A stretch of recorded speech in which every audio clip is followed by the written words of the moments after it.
Hello and welcome to Candid Convos with Jona Dance.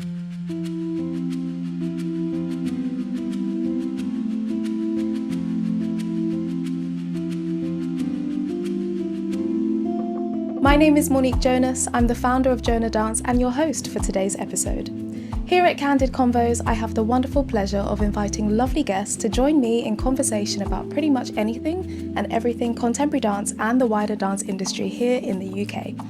We are now on Apple Podcast as well as YouTube and Spotify, so it would do wonders for our podcast if you could like, comment, subscribe, engage on those platforms so we can bring many more Candid Convos to you. So for today, I'm super excited to have two wonderful guests, not one, two wonderful guests joining me for today's episode. So I'd love to introduce Jess and Ada. Hello. Hey. How are you both? So really good.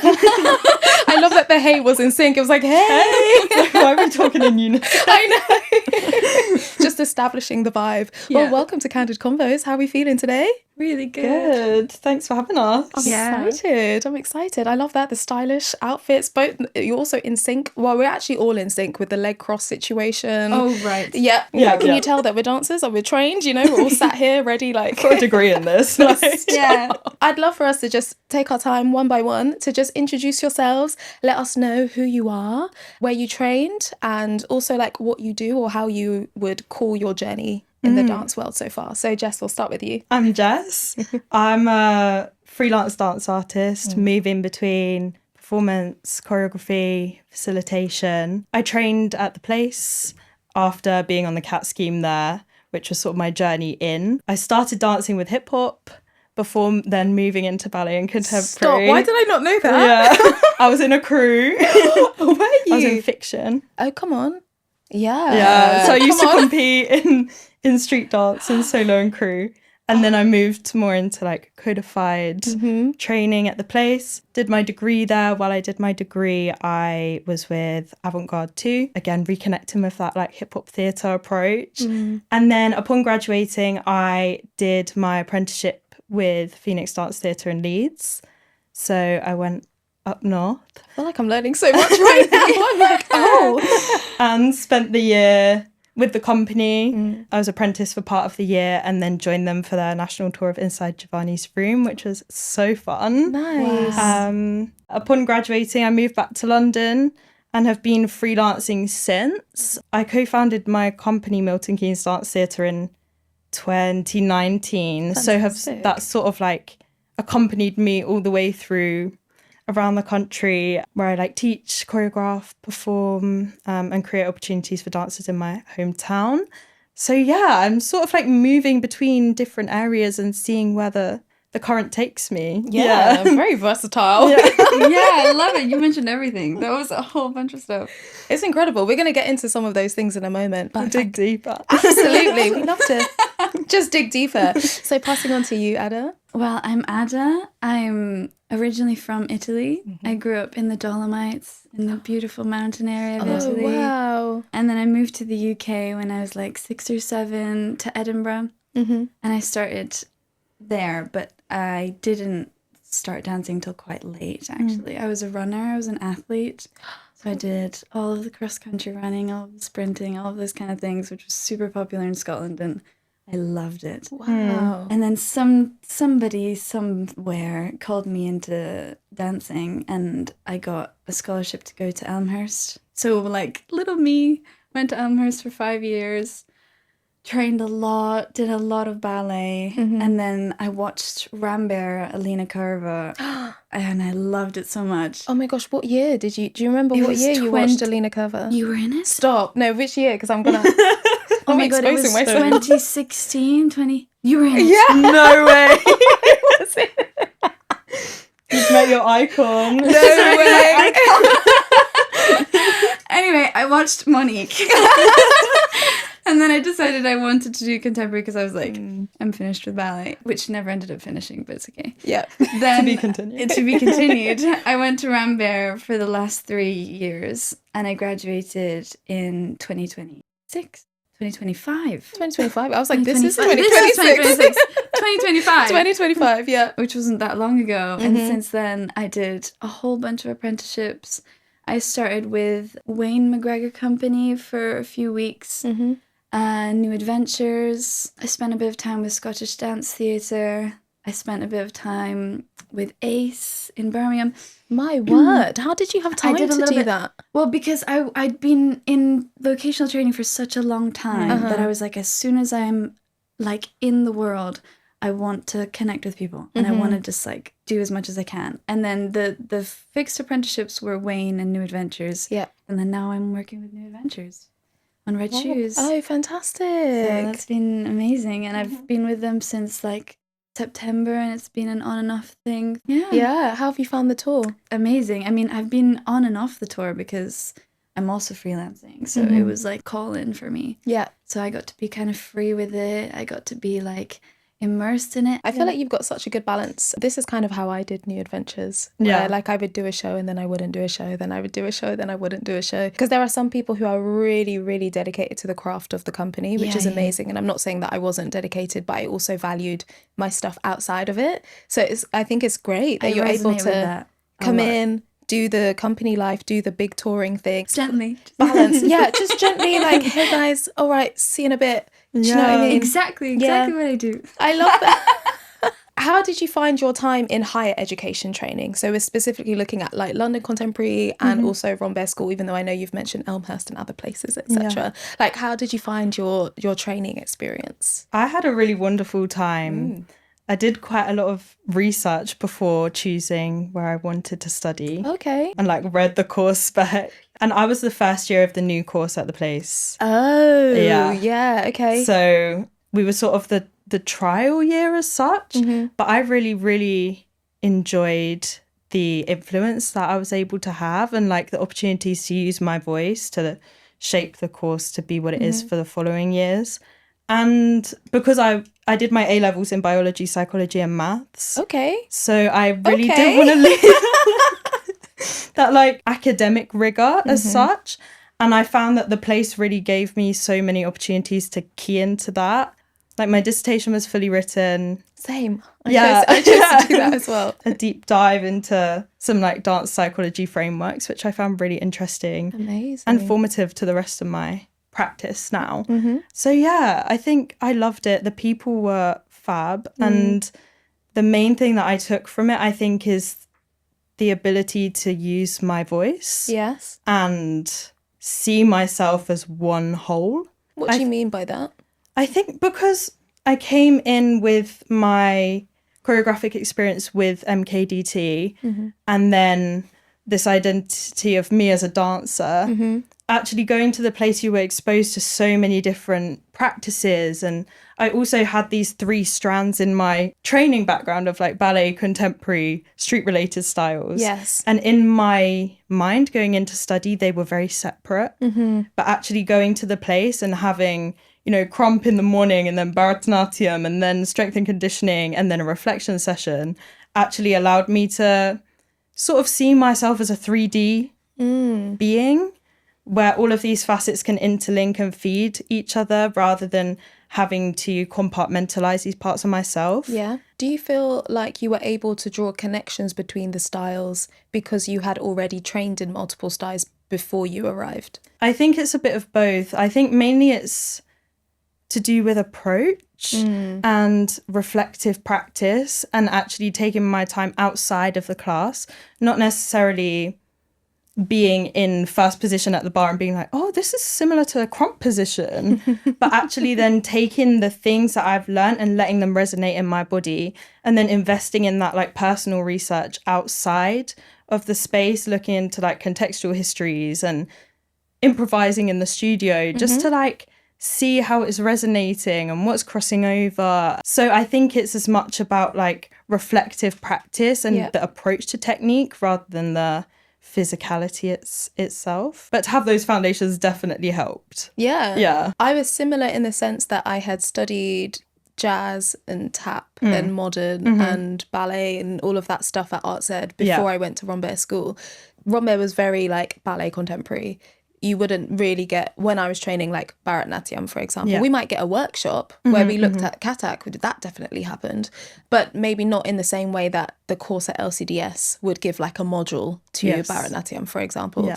But I did find that I tell my students this as well now that I'm teaching them, like, the consistent thing in all the styles is you. Yeah. You're the consistent thing. So it's great that you were doing the work up here to not intellectualize it, but understand how, like, the bigger picture and how that connects to you as the individual moving through all of these different styles. This is why I asked with the multiple styles if you found it easier to be able to make those connections between two, rather than if you'd only done contemporary and then you come in and you're doing a bunch of new styles, it might not be harder to find the nuance of connection between. Yeah. And I think two. also we were sort of directed into that approach through the mode of assessment as well. Sure. Because okay. you're not marked as such on your physical practice, but more how you reflect and contextualize and understand your practice. Mm-hmm. That felt like the method of the course. Got you. And it felt really nicely aligned. So I think that's why I had such a nice time. Oh, perfect. Yeah. Well, I'm glad you had a great time. Yeah. You know what I mean? It's good. It's Yeah. good to enjoy training, because training can be hard sometimes and Yeah. like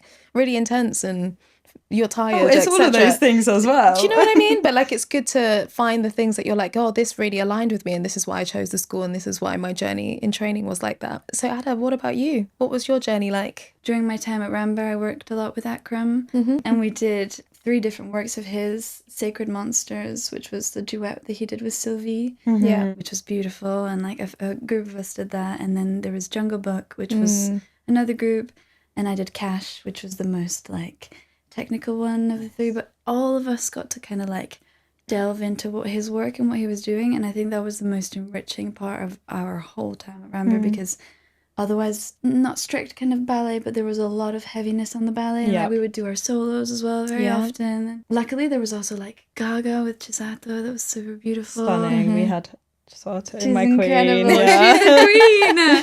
Shout out Chisato. Honestly, if to mention any human being, she's the loveliest of them all. And then also, like, we have the incredible rigor of Jason's classes, which is like, you get to really challenge your mentality, really challenge like the way you like piece together a rep, and like we kind of trained ourselves to be able to pick up things really, really quickly, and just to be able to work in that kind of way. And for all of those aspects, I'm super grateful for the mindset and like the brain work I got to develop, which now, like, working with different companies, I am incredibly grateful for. I'm like, okay, I've got this. I did Jason's. I can do it. Real. I'm so in admiration of you to have done your A-levels, which is something I didn't get to do. Yeah. Like your maths and physics and psychology, that's incredible.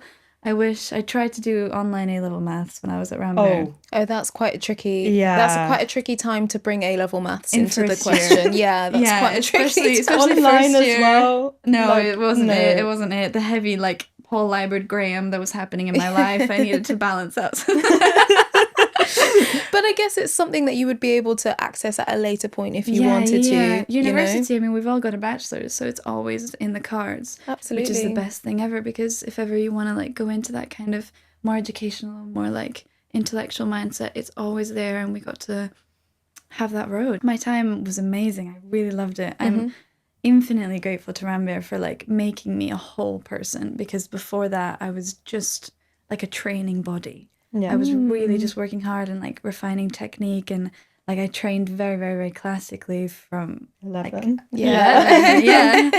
But which to me was super late, but like it was very intense. So then I just got to actually just reflect on what dancing was and what contemporary dance was, and what I could become as an artist myself, not just like a body that people could choreograph on, or like just all this kind of very, very solidified work. It was just more, it was a little bit more reflective. It sounds like you were clearly doing a lot of reflection I about Yeah. who you are, what type of artist you wanted to be. No, 100%. Yeah. 100%. I did that a lot. And the teaching in there, I miss it already. It's only been like, 8 or 9 months, and it's already like, where is my Graham? Like, Paul Libert is an iconic person that is so blessed. But yeah. So how did both of you feel, or how did you find that transition going from like a school setting where they give you your schedule. Yeah. You know what time you're in. I don't know what time each of you start in your respective schools, because I was like, it's a while ago for me, so I don't know what time you lot different start. every day. Isn't it? Yeah. Yeah. How was that to then all of a sudden leaving school and being like,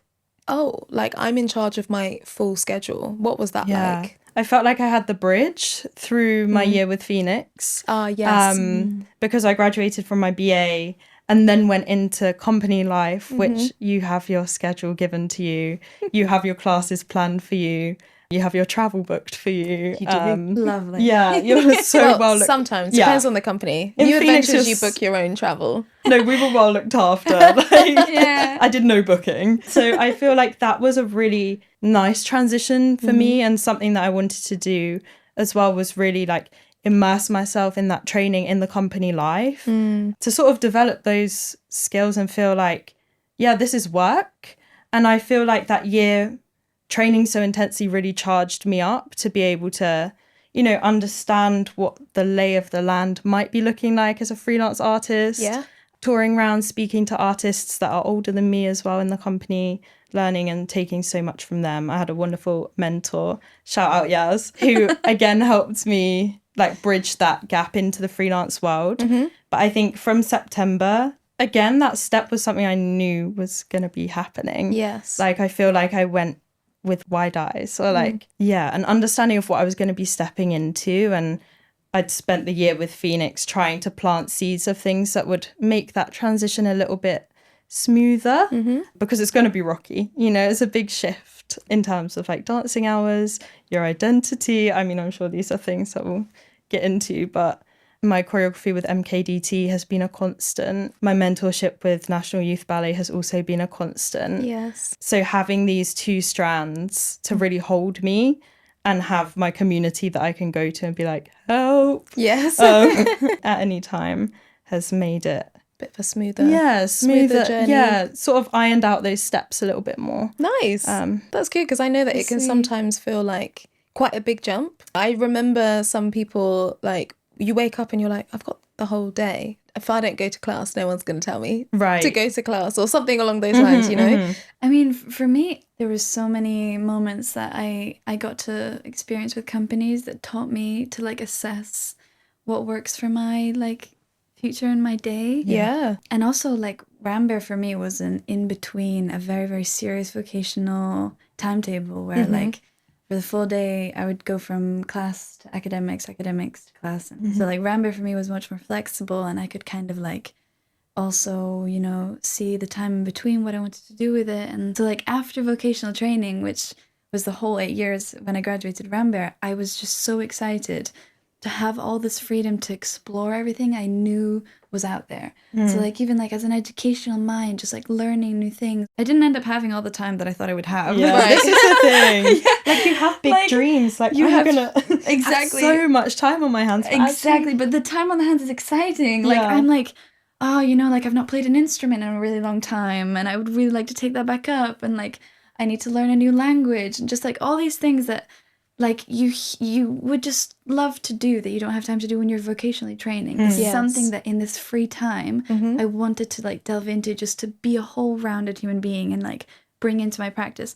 Then in the end of the day, I ended up doing company time the whole way through, so which I was super grateful for. And I guess that came from like a place of a little bit of fear, but also a lot of curiosity. Right. Like I came straight out of school and had already placements set up. And so that was the routine that I immediately went into. Yes. So I was like, okay, I'm going to spend these few weeks with this company and take class in their kind of way and get into their routine. And then I would move into the next environment and like absorb their class and their routine. So I did this like with 3 or 4 different companies, and I just got to assess and like love what kind of routines worked for me best. Yes. And then I just kept going. Like I just kept contacting companies, and I just kept thinking to myself, they're doing a similar kind of practice. So I just really want to like get my hands into that. And I would email and then I would just go. So like my life has been full of like traveling and coming back to the UK if I need to work for New Adventures or for other UK companies. Yeah. And like being this kind of apprentice to everybody, but also to myself. So it's been an incredible year of just like trying to learn as much from all these fixed existing things that then I can form in my own way, because I'm still really young. And so like becoming a choreographer or a teacher or a company director, like you guys are doing, is still something that's like quite in the future for me. So I want to like absorb and learn as much as I can before I then like solidify it into my own practice. I resonate with what you were saying about like the fears as such. And I feel like actually some pillars have been really helpful in terms of like the mentorship, like having your community, but then also like realistic things like financial pillars, like how am I going to make my money to pay my rent? Yeah. Just so that fear is like addressed or like planned for, so it doesn't jump out and like knock you sideways. Because like things are going to change and it's going to be a bit rocky, and you're going to have to deal with like a new version of yourself in a new context as well. Absolutely. So just trying to like control the controllables, so that you have as much capacity as possible to deal with the things that might surprise you. Something I'm still learning. Like, I think we're all still learning this, to be honest. I don't know if it's like in this freelance world, I don't know if people are like, yes, this is it, I've got it set. You definitely find rhythms and patterns and systems of things of how that works. Like how I look at my weekly schedule now. Right. It looks very different to when I first graduated, and I was just like, yeah, let's do this and let's do this and let's do this. Now people are like, do you want to do this? No. Yeah. No, I will not be leaving my house today. No thanks. You know?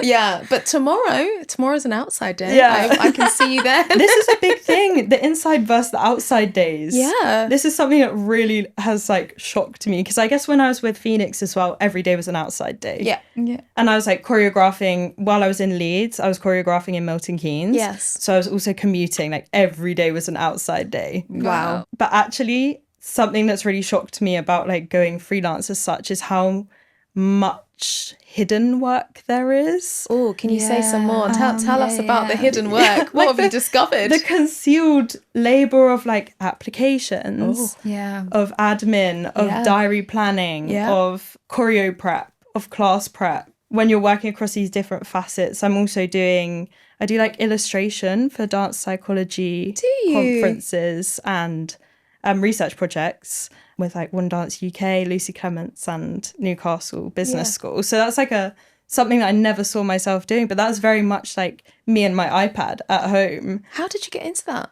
So Lucy supervised my dissertation when I was in third year. And then I just have a real genuine interest for dance psych and looking at performance and the dance world through a scientific lens. So then, she reached out because I did my dissertation fully written, but I did like illustrations and in a kind of zine style. Cute. So I'm doing that now, I guess. I love it. Yeah, but those things, it's like, actually, I wasn't validating them as work as such, like the meetings and all that stuff that can happen behind the scenes. Yeah. For real. And as a freelancer, it's often unpaid. Yes. Too. Yeah. I mean, sometimes just add it to your invoice. Right. Sometimes just add it to your invoice, Yeah, you know? as Claire Cunningham says, that's extra pay. No, it's true. But also, I think I do encourage people, like, sometimes when you're in a project, if it's an initial meeting to discuss the project, fine. You know, it's like an interview for a job, you know, so to speak, kind of thing, if I'm finding a parallel in another industry. But if you're already booked on that job and there's, like, production meetings and things like this, there's no harm in being like, oh, so what's the rate for the meetings? Yeah, and the people I work with are actually really great Yes. about that, which is fantastic. Yeah, it's But important. it's the things like, okay, I'm writing another 500-word cover letter, like, I'm not getting paid to do this. Yeah. And it's actually stopping me from doing my paid work, which is really hard to, like, figure out those priorities when you have the turnaround for, like, a performance call out is so quick. Yes. Suddenly it's then bumped up to the top of your list. Yes. But it's like, I made my plan on Monday and I was actually meant to be doing this on this day. So it's a certain level of like flexibility as well. For sure. That's Stay flexible. difficult to adapt to. And also because the industry moves by so quickly, like when there is a performer call out, because they're a little bit few and far between at different times of the year in particular, like that January, February period is usually quite quiet. Yeah. December's often quite quiet, picks up again in spring. There's usually quite a lot happening in summer. It starts to teeter down again. Like, so, do you know what I mean? There's like you seasons, find, yeah, it's true, because, you know, people find out about funding, and then there's projects, and then there's all of this. And so you kind of have to be quite quick on the ball when these audition call outs come out, because then being on the other side, having put an audition call out, and the sheer number of people who respond is both amazing and also overwhelming. Oh, this needs to be spoken about. It's both. I was very grateful, and it like surpassed my expectations of who was going to apply, or the amount of people who even knew about Jona Dance. I was like, that's interesting. I had no idea. But when you've got over 400 applicants for something that you're casting 2 people, yes, it can be overwhelming. And also, there's a note I always say to people, please ensure your video material reflects you accurately and shows off your skills as accurately as possible, because it's really hard to tell much about someone from a 1-minute wiggly improv video. And I know it's great for the grid, it's great for the gram, it's great for if you're on TikTok. I'm not on TikTok, let me not expose my age. I'm not on TikTok. I mean, me neither. Yeah, right? But like... But like, if that's your vibe, and for social media content and a show reel are 2 different things. Right. And I really want to encourage those who are making show reels to, show as much variety as possible. It can be in the studio. It doesn't need to be a fancy anything. But if you just send a 1 to 2 minute, same vibe, same tone improvisation, I don't get to see much about you, unfortunately. Okay, and question for you. Tell me. Do you prefer like cuts between different things, or would you prefer something more sustained? Because I think quite often, if you're thinking Instagram, you can do like quite choppy things where it's like, okay, here's a trick, and then another trick, and then another trick, but you actually haven't seen something more sustained. But then equally on the other side, like one indulgent, same continuous quality improv video is the other end of the spectrum. Like where... as a receiver do you sit? I liked seeing a mixture of different things. Now, what I will say is what's tricky for people who are currently auditioning and sending show reels is that people have such wide criteria of what they're looking for. Yes. So I think really know the type of spaces, or explore the type of spaces you would like to be in. Look at what they value, and does that align with what you value, and then present yourself to value that. Yeah. So for me, I need to see that you can point your toes. Not because I need to see what your feet look like, but I need to know you have an awareness of your extremities, because my work uses that. That's a good... I need to know your musicality and your rhythm, because my work uses that. I need to know you can articulate your spine, because my work uses that. You know what I mean? So if you give me indulgent improv where I can't see any of those things, but I'm like, oh, this one quality that I see looks lovely, but I'm looking for this, this, and this, and I have 399 other videos to go through, skip it. I can't prioritize this because I don't always have the time to then go look at your social media, look at this, and find out more information from you. Yeah. Because I might only have a 2-week window, and I always try to reply to everyone who submits. Respect it. Yeah. And that's time consuming. That's all. That's unpaid. All of this type of stuff. Do you know what I mean? So I think a mixture of both. Yeah. If you can present something that shows a sustained vibe and also expresses versatility, do your best. I'm not saying create a new show reel for every company that you apply for, because that is also not something that makes sense in the grand scheme for your time, your effort, and all of this.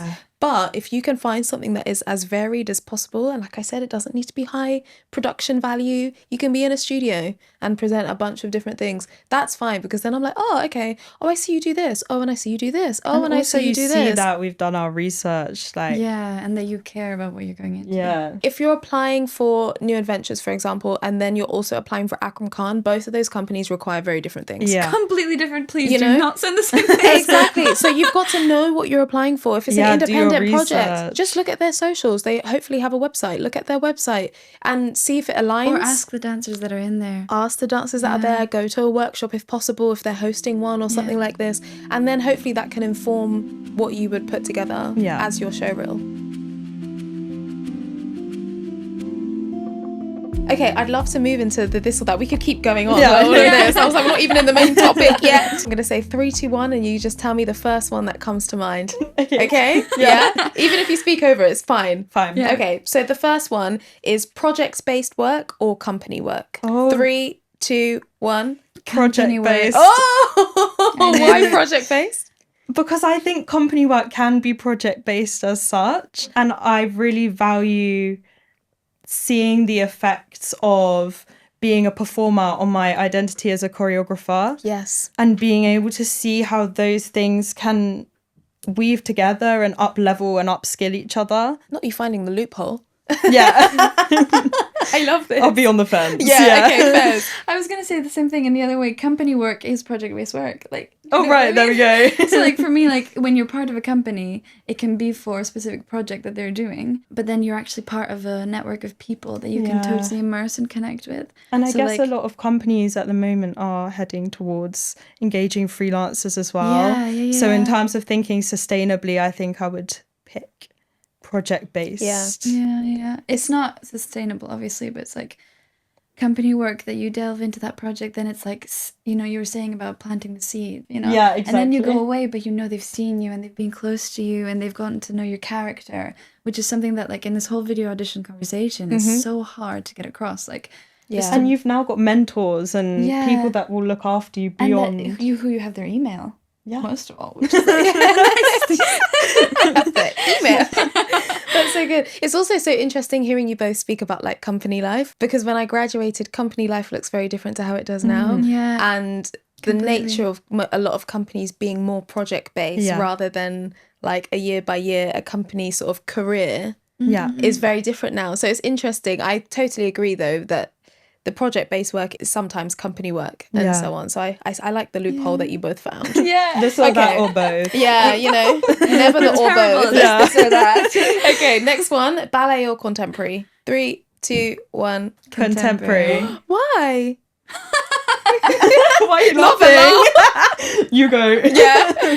Well, I just found that, like, the strictness and rigor of it was kind of unnecessary. Like, Of there was- ballet? Yeah, of ballet. Like, there was so much limitation that doesn't need to be there and that doesn't prepare you for the world at all. Like, there's so many ballet dancers in these vocational schools that are so in love with the opportunity of being in there, which is like so respected, but then actually doesn't prepare you whatsoever for what the world right now is going to throw at you. So the rigor of what ballet training is like is unnecessary, because like you could also have a rigorous training that's also a little bit experimental and that's very versatile, and it might be a little bit lower level if you look at it in like the term of hours, and if you look at it in term of like consistency, but it actually feeds you as a person and as a mover obviously so much more. Right. And like you can be more intelligent. Like an intelligent mover has done a whole variety of different reps, and when you're a ballet dancer, like I have to say, like there's only a limited amount of reps that you can actually delve into. Like, my partner would really kill me right now. But like Yeah. that's what I have to say. Like it's really, really beautiful to like form a great intelligence of the work that you are doing. And there's so much limitation in that kind of repertoire. Like you're not really using your spine. You're not really like being aware of the whole body that you have, because you've been trained at like a limited level of awareness Right. of every element that you've got, not just those kind of ones. Okay. Well, there's the next one. We've kind of spoken about it already, but an in-person audition or a video audition. 3, 2, 1. In In person person. Yeah, I'm not audition. surprised by this. Are you joking? I don't know anyone who would say video, but there's always one. There's always one. And it's not going to be me. Yeah, But no, then- me either. I'd love but to meet them. Can I say as well, and I don't mean this in an egotistical way at all, but like, if someone's like, hey, can you come in and audition? I'm like, no. Yeah, that's true. Not No, because yeah. I think I'm above the audition, Yeah. but I'm just like, I actually CBA, like I can't be bothered to go Yeah, in no, but- to do this audition. So then Whereas I have I'm to. like free class, like I'm not See, paying. That's a great thing as well. Like Yeah. the free class, because audition can be well English. Everyone's like free class. I'm like, no, I'm staying home. but it can be like 6 hours, and like that's 6 hours of movement. Like No. I'm like beginning of career. Right. 10 years in. It's true. But also, I will preface this by I'm not prioritizing performance-based work Yeah. at the moment. So this is reflected in my mindset about, oh, can you come in an audition? I'm thinking, okay, cool. The travel in, this is the food that's there, this is my mind to pour into whatever this is creatively, this is my body to pour it, this is being open, this is a lot of things. And so I have to weigh up, do I have the capacity and the openness to bring into that space right now? Whereas, you know, when I first started and I was like, yes, I'm in this, I also had the same mindset. So I don't think I'm above auditions, but I have to question myself whether I have the capacity to walk in with the and openness. also what you're valuing at the moment. Exactly. Yeah, I mean, I think there's a third response. Like video audition is not it, and in-person audition can also sometimes not be it. Yes, because the pressure is so high, the hours are so high. Everything you just said. There's like the audition on a basis of network and connection that is probably the best thing, I think, which is seemingly unfair, but like, when you have been in the industry for like 10 years or 5 years and like you've made your network and you've made your connections, then it's like, hey, do you want to be part of this work? Because I can see you and I know you. And it's just so validating when somebody knows you before you having to present yourself in like a very kind of fake in your face way. Yeah, because I quite like when someone's like, hey, we're wanting to do this. Are you up for coming in for a workshop where we can do this? Yeah. This, I'm like, sure. I can totally do this. Don't give me a number. Don't give me a safety pin. Don't tell me that I'm waiting for 3 hours. Yeah, if they don't know you. Not because I don't think I'm above any of this, but I'm also like, I don't have time to waste at the moment. I've really been enjoying like audition workshops. Yes. Where there's like class, rep, creative. And you actually get a chance to really delve into what the work is going to be as well. So even if you don't like get the contract, it's like I've had an experience of this company and I've met these people rather than it being so one way. Totally. The contemporary dancers love this. Shorts over trackies or no? It's a very niche question. You know when people wear the shorts over the tracksuits? Is that a thing for you or not? 3, 2, 1. No. Sure. That felt like such a sure no. Why? I think people look great doing it, but I prefer just shorts straight up. Okay, fine. Shorts and a long sock. And then I'll be there. Are you what is this thing with the socks up to here now? Right. I've seen. Nice. I'm not going knee high. I'm going like mid calf. Okay. Mid calf. I like the mid calf. Yeah. This is new. I've been seeing this a lot in like teaching spaces. And like the shorts, the kind of like basketball length shorts. Yeah. And then like the socks that are like much further. Limited skin. Just the knee on show. Just the knee. Technique or musicality? 3, 2, 1. Musicality. Balance with a strong musicality. Okay, so we're gonna go with musicality. Because you said strong musicality. Yeah. Okay, it's my favourite one to ask people. Yeah. See what people Technique, value. you can refine it. Everyone says this. Musicality is in the heart. In the heart. Groove is in the heart. 100%. You know? You can tell the people that love music. I hear that because, like you said, Admiration for music. Take a job that has high pay, but you don't like it, but you don't realise until you've started. Or it's your dream job, but the pay is terrible. 3, 2, 1. Dream job, bad pay. Yeah.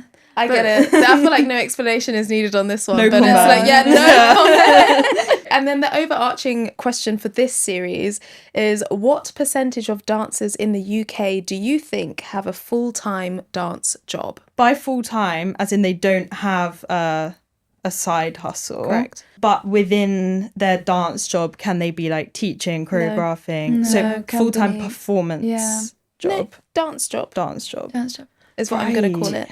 6%. 6%? What would you Of say? dancers. 6 to Yeah, 12? and maybe going 7. 6% and 7%. Yeah. What I can't reveal to you what the answer is on Oh, this really? episode. Yeah, Oh. sorry, I can tell you after we've recorded. I can't tell you right now. What made you think it was that percentage? I don't know. Everyone I know has a portfolio career. Right. As such, even if they're in a company, they might be doing freelance private lesson teaching once a week online, or like arts admin, or things like engaging in the industry in so many different multifaceted ways. I think it's a good thing to start bringing up in terms of conversation, especially for those wanting to enter into the industry, to manage expectations 100%. and Yeah, understanding of what the industry is like currently in 2026 and what it could potentially be like, say, 2030 or something along those lines. Okay, so I'd love to jump like into the main topic that we've talked about, although we've kind of touched on it quite a lot throughout this episode so far, which is perfect. That's what I love. How well prepared did you both feel for the professional world when you graduated? I think I felt aware, maybe not necessarily prepared, because I feel like whenever I'm pushing myself or going into a space that's actually going to upskill me, I don't feel ready. Yeah. So I don't think I've ever felt prepared as such. Okay. But I think I felt trusting that I have the skills to be able to help myself or ask for help when necessary. When coming into a professional space, I think the fact that I have been working all through training as well meant that it has always felt like a part of my practice and a part of me, that I'm just like turning up the volume on. Come on, turn up the volume. Choreographic motif in there. Prepared as much as I could be in terms of like things to draw upon, skills to draw upon. Yeah. I feel like I was quite prepared.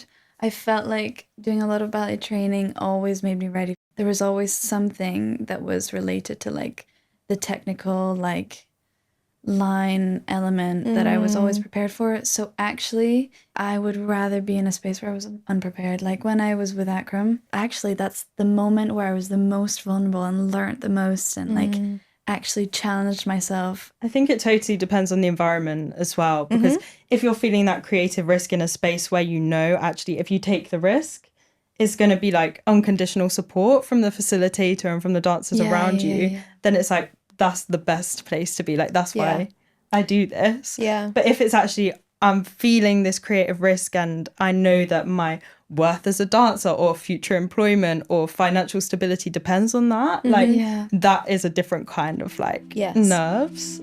Hey lovely people, it's Monique here with a quick note. I'm so sorry to interrupt this episode. Unfortunately, we ran into some technical issues with Ada's microphone during recording at the studio. So from this point on, you'll only hear myself and Jess. But please trust and know that there were some fire points that Ada made, and we hope to be able to bring you some of her wonderful opinions to you at some point in the future. We're so sorry about that, and thank you so much for bearing with us. Now let's get back into Candid Convos. See you soon. I found myself in places where I thought, oh, this is not something that I was part of my plan. Yeah. You know? Oh my gosh, I could tell you so many things. Yeah. So many things. Did I think I'd have a podcast? No. What am I doing on a podcast? And here we are. Great idea. You know what I mean? And here we are. Yeah. But it's like, be open to be surprised about what this career could look like. Yeah. That's life advice out there, really. Yeah, not like to be honest. Understanding that it's always in flux and you are always in flux as well. So holding on to this like one notion of success is ultimately not going to work. Yeah. So when you were both like approaching graduation or like you've graduated and you're there, how did you go about finding work? People ask me all the time, like, what do I do to find jobs? And I'm like, right. What did you do? So in my third year, I broke my foot. Oh my goodness. Yeah, in December of third year. Wow. So I wasn't dancing for 3 months, 2.5 months maybe. So that really impacted the auditions that I could go to. I had to pull out of all of them apart from one, my Phoenix audition. Wow. So yeah. And it's in that moment where you're like, oh, maybe the universe is like looking out for me. So yeah, that really took a lot of what felt like the control out of my hands. So I had to just sort of open up and welcome things that came. And then I was super lucky to get the placement with Phoenix. And then throughout that time, I think for me, all of the work that I'm doing at the moment is actually come from like long-term connections or like relationships that I've nourished and grown over time. I recently choreographed on the CAT scheme, which felt super full circle because that's where I trained. Which CAT scheme? In case the place. There we go. Just in case people don't know. You know? The place CAT scheme, which was really exciting and felt like, oh, okay, I'm back. And again, like Lucy, who supervised my dissertation, but then also I sort of created my own pathway through Yeah. co-founding MKDT, which has provided me with that creative outlet and teaching space, and also being so real financial income to sustain myself. So Yeah. a mixture of really nurturing those like nourishing relationships that you have with people, but also being proactive in creating the sort of spaces that you hope to exist within. Amazing. What would you say is like the biggest shock or discovery about the industry that you've experienced so far, or like something you weren't expecting that you're like, oh, I think I had a misconception that the industry moves so fast and it's going to be over and like you've got to keep up. right. But actually my day to day has really, all of these things that are coming to fruition have been a result or the lineage of these like slow burn things. So yeah, I guess the pace. And I would also say like how expensive studio space is. Oh my goodness, studio I hire, cannot right? cope. Yeah. That, yeah, I was shocked and Yes. stunned. Especially if it's anywhere zones 1 to 3. Right. I think the biggest shock for me was when you have a dream in your mind, but you know, like you're so naive when you're in school that you keep getting fed these ideas of like these big companies and these big names. They may not be beautiful, healthy spaces, and it may not be the right space for you. Yes. And I always suggest to people when they audition, go and see the space, go and see the company, go watch their show, go take a class. Yes, be watch their around shows. the environment Right. of the place that you're looking to pour so much of yourself into. And you will always know. You will always know, does this space feel like it aligns or does it not? And you might be a little bit on the fence and that's okay, but you will find out pretty quickly if it's a space that is fruitful for you. I feel like you just feel it in your body. Yeah. Like even tension in the audition. Like, I don't know, I'm finding like checking in with my own body during an audition tells me a lot. Like Yes. in my Phoenix audition, I felt so relaxed and the environment was just so like the music was great. People were super smiley. Yeah. Because I had my broken foot. They were like offering me ice packs. I was like, okay, these people are lovely people. Yeah. And people that I really see myself investing in as well. But I've been in other spaces, also other company classes, where I have felt so tense and so stressed and shut down. And actually, if I'm wanting to get something from that experience for myself and like grow, I'm not going to grow in a stressed state. Like I have to be open, to be creative, to be vulnerable. Yeah. Like tense all the time. Yeah, I think that's great advice actually to check in with, because also what we do is so physical, and especially if you've been through training, it can also happen if you haven't been through training, but we're super aware of our body, the fine tuning of like the most nuanced Too part. aware sometimes. Yeah, exactly. And it's sometimes we forget that we can use that to our advantage, because your body will let you know. If you feel relaxed in a space, your body usually like gives you the different signals. When you feel tense, you most certainly can feel that. And it's there's a difference between nerves and then your body holding tension because it's kind of in like a in space. a shutdown. Yes. Yeah. Like our body remembers a lot. Yeah. And we speak about like muscle memory in dance that goes beyond just the step. Right. Actually. No, it's intelligence. Oh yeah. That was a bar. I'm not gonna lie. That was a bar. That can be the little like the little snippet, right? clip that. Could you imagine?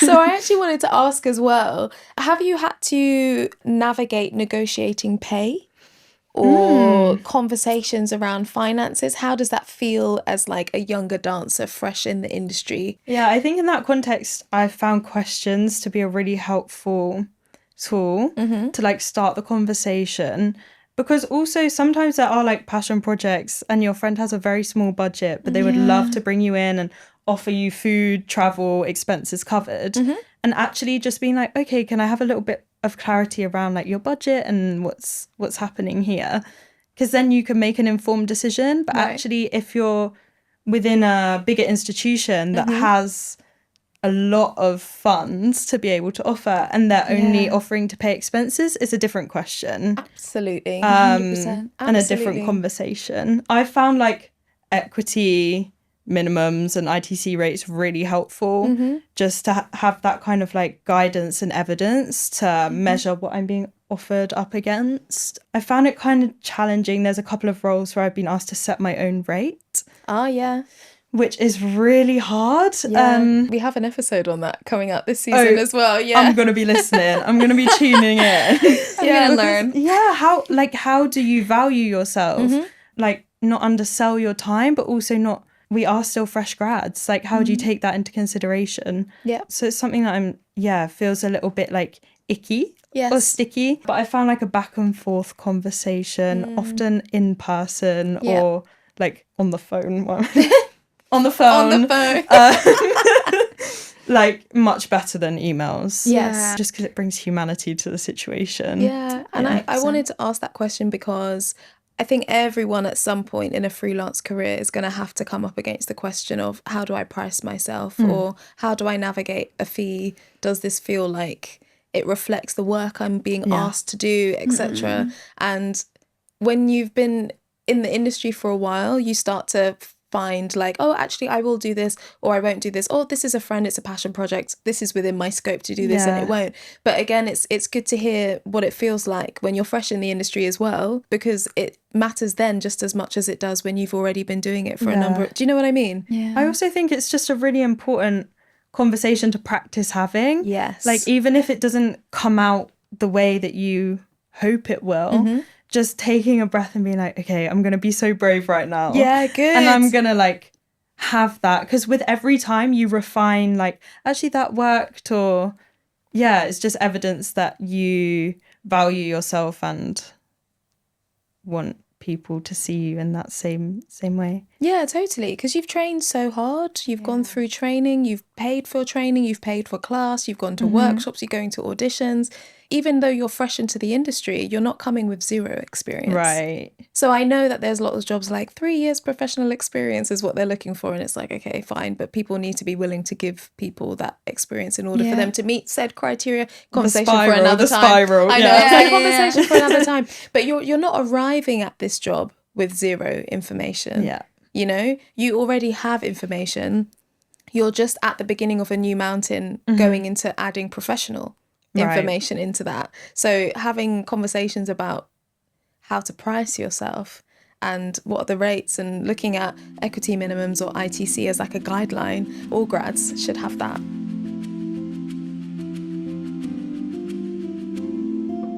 Do you think that a career in dance, looking at it in 2026, is a sustainable one? I think it depends on how you define success and how you validate making it. Okay. Like what that means to you. Yeah. Because I think maybe a full-time company contract that's not project-based is kind of few and far between. Like, it's a little bit of gold dust, and even then it's not forever. Yeah. I feel like you can spend 5 years with a company and that can still add to your portfolio. That's what I did. Yeah, have like a bigger picture of who you are. And so I really do believe that dance is a serious career and also a sustainable one and an intelligent thing to be doing as well, that can you can offer things to people and engage with so many different people from different backgrounds. But I think you just have to be creative with it, which is great because that's like the value at the heart of this career. Yeah. But like, be creative with how you approach it. Is it through illustration? Is it through, I don't know, music producing? Like, how many different perspectives can you take on this one thing? Yeah. And I feel like if you keep changing your lens or your angle, hopefully that can sustain you for a long time. Lots of us have seen the industry change quite drastically over the past like 10 years.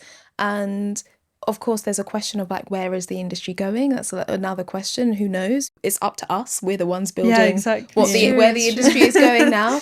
But it is important that we stay hopeful. And so I think hopefully your words will encourage either those who are currently in training, wanting to go into training, about to graduate, to kind of approach the industry in this way. Because we have a lot of opportunity to create our own paths, and they don't need to look like this person did this and this person did this.